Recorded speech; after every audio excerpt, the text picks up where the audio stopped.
अस्सलामु अलैकुम वरहमतुल्लाहि वबरकातुहू। भाइयों और बहनों, आज मैं एक बहुत महत्वपूर्ण मुद्दे पर बात करना चाहता हूं, जो हमारे समाज में, खासकर भारत में, काफी प्रचलित है।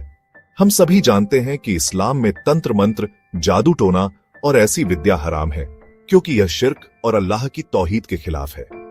लेकिन अफसोस की बात है कि कुछ लोग, जो खुद को मुस्लिम उलेमा कहते हैं, अपनी रोजी रोटी कमाने के लिए इसका इस्तेमाल करते हैं।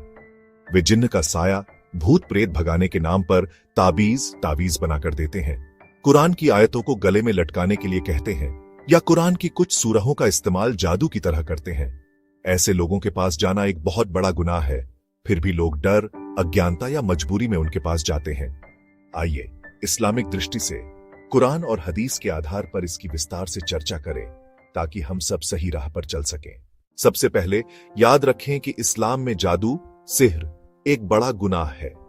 कुरान पाक में अल्लाह ताला फरमाते हैं, और उन्होंने, यहूदियों ने उसका अनुसरण किया जो शैतानों ने सुलेमान की बादशाही पर गढ़ लिया था। और सुलेमान ने कुफ्र नहीं किया, लेकिन शैतान कुफ्र कर रहे थे, लोगों को जादू सिखा रहे थे। सूरह अल बकरा आयत 102। यह आयत स्पष्ट करती है कि जादू शैतानों की सिखाई हुई विद्या है, जो कुफ्र है।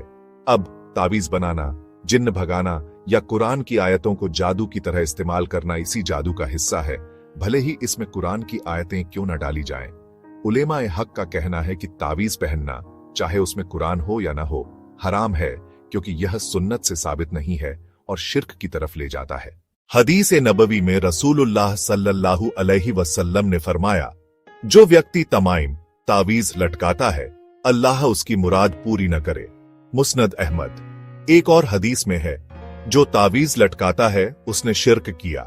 मुस्नद अहमद। सहाबाए किराम ने भी कभी कुरान की आयतें लिखकर गले में नहीं लटकाई। अगर तावीज में कुरान की आयतें हैं तो भी यह हराम है, क्योंकि कुरान को पढ़ने, समझने और अमल करने के लिए उतारा गया है, न कि जादू की तरह इस्तेमाल करने के लिए। कुरान का अपमान है इसे गंदे जगहों पर ले जाना या बिना वुजू के छूना।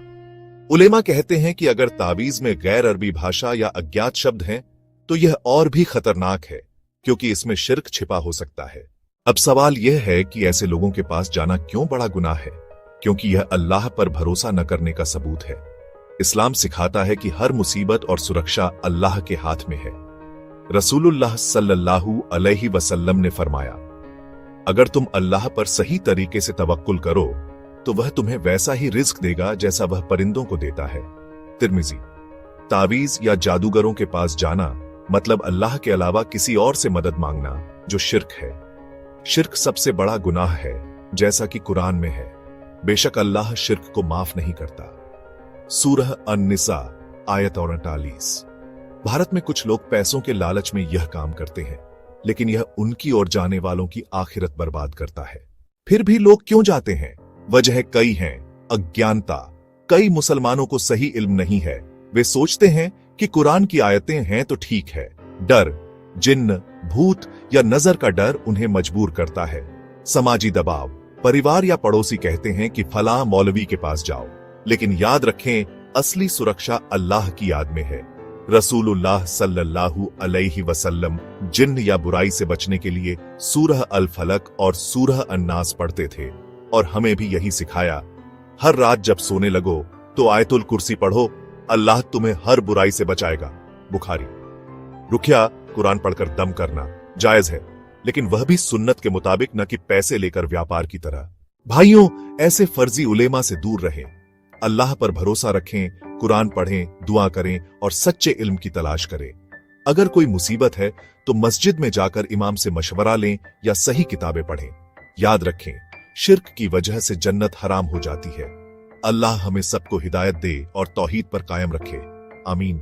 अगर यह वीडियो फायदेमंद लगी तो शेयर करें और कमेंट में अपनी राय बताएं। जज़ाकल्लाहु खैरन।